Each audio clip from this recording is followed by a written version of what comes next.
Assalamu alaikum mon frère et sœurs en islam, très heureux de vous retrouver encore une fois de plus. Aujourd'hui, Inch'Allah, nous allons parler de certaines choses qui sont interdites en islam, dont beaucoup de personnes ignorent. Vous savez, quand on dit aujourd'hui à certains frères en islam que fumer la cigarette est interdite, ils te disent, mais c'est écrit où dans le Coran? Subhanallah. Quand on leur dit que la drogue est interdite, ils te disent, mais c'est écrit où dans le Coran? Subhanallah. Mon frère, ma soeur en islam, Allah subhanahu wa ta'ala, il a été clair. Dans le Coran, Allah il nous dit, il dit, et ne vous faites pas du tort à vous-même. La cigarette, c'est l'un des rares produits au monde où le fabricant, au lieu de faire l'éloge de son produit, met en garde le consommateur. Il dit, abus dangereux pour la santé. Au lieu de dire, tout producteur, il vante les mérites de son produit, riche en vitamine C, riche en vitamine A, riche en calcium. Mais non, eux ils te disent, abus dangereux pour la santé. Subhanallah. Et la cigarette est la cause de beaucoup de cancers de poumons. Et ça, on le sait. Bon, ça cause beaucoup de problèmes de santé aux consommateurs de cigarettes. Et ça, ils le savent. Et Allah subhanahu wa ta'ala n'interdit pas des choses en vain. C'est dans notre propre intérêt. Tout ce que Allah subhanahu wa ta'ala nous interdit, c'est dans notre propre intérêt, mes frères et sœurs en islam. Et donc, la cigarette fait partie des choses qui sont interdites en islam. De façon très claire. Parce que la cigarette, non seulement ça nous fait du tort à nous-mêmes, mais ça fait du tort aussi à ceux qui sont autour de nous. Donc, mes frères et sœurs en islam, arrêtez avec cette histoire de c'est écrit où dans le Coran. La cigarette est interdite en islam. Et en plus de ça, mes frères et sœurs en islam, on constate que beaucoup de personnes aujourd'hui sont accros, beaucoup de musulmans sont accros au jeu du hasard. Subhanallah, c'est devenu aujourd'hui une plaie, une gangrène dans notre société. Tu vois, à chaque point de rue, même des vieux, des jeunes, des vieux qui sont en train de jouer à la loterie. C'est interdit en islam. Allah dit, vous sont interdites les jeux de hasard. Le vin, les jeux de hasard. Subhanallah. Il dit quoi? Il dit ça, c'est l'œuvre du diable. Et à travers les jeux de hasard et le vin, le diable ne veut que jeter parmi vous la haine et l'inimitié. Subhanallah. Écartez-vous-en afin que vous récoltez le succès. Donc, mes frères et sœurs en islam, il faudrait qu'on fasse l'effort, violons sur nous-mêmes, pour éviter tout ce que Allah subhanahu wa ta'ala nous a demandé d'éviter. C'est dans notre propre intérêt. Sinon, quand quelqu'un consomme l'alcool, il s'enivre. Et sous l'effet de l'alcool, il abuse de sa propre fille. Sous l'effet de l'alcool, il insulte son propre père.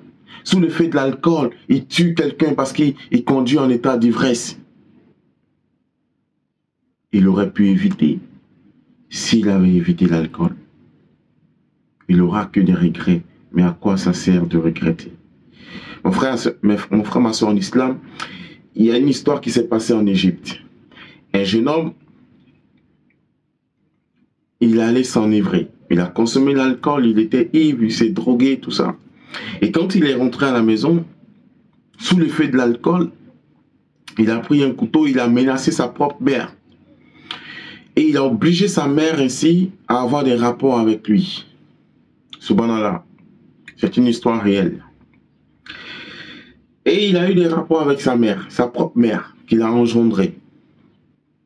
Et le lendemain, lorsque il est devenu lucide, il n'était plus sous l'effet d'alcool, on lui a relayé les faits qui se sont passés la veille.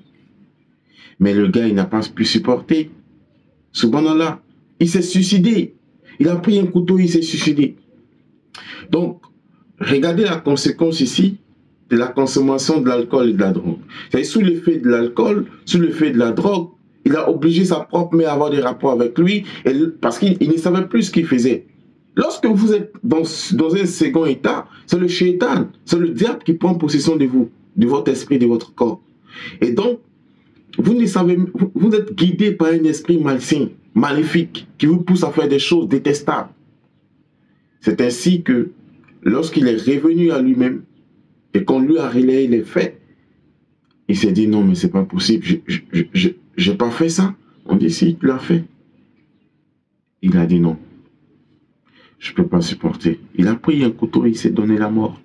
Donc regardez, celui qui se suicide en islam, il va en enfer, peu importe la raison. Tu t'es suicidé, tu vas en enfer. Kalas. Ça c'est clair. Alors il a été clair. Celui qui se suicide, il va en enfer. Ne vous donnez pas la mort à vous-même. Subhanallah. Donc lui, il a créé sa propre tombe et il s'est payé un ticket pour l'enfer juste parce qu'il a consommé l'alcool. Subhanallah, regardez la conséquence ici de la consommation de l'alcool et de la drogue. À qui tu as fait du tort? Tu t'es fait du tort à toi-même.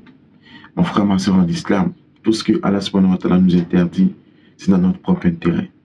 Des gens aujourd'hui se sont ruinés. Ils ont détruit leur famille. Ils ont bousillé l'héritage de leur famille en jouant au jeu des hasards. On a vu beaucoup de personnes passer d'un état de riche à un état de misérable et d'endetté à cause des jeux des hasards. Mes frères et sœurs en islam, prenons conscience et répentons-nous d'un repentir sincère. Revenons à Allah pendant qu'il est encore temps et sachant qu'un jour, nous allons le rencontrer. Et ce jour-là, c'est le jour des comptes où Allah subhanahu wa ta'ala mettra chacun d'entre nous face à la réalité, face à ses œuvres sur la terre. Qu'Allah subhanahu wa ta'ala nous facilite ce jour-là, qu'il nous rende meilleurs dans tout ce que nous faisons, qu'il nous pardonne surtout nos fautes, nos manquements et nos péchés, qu'il nous rende meilleurs dans notre comportement. Assalamu alaikum.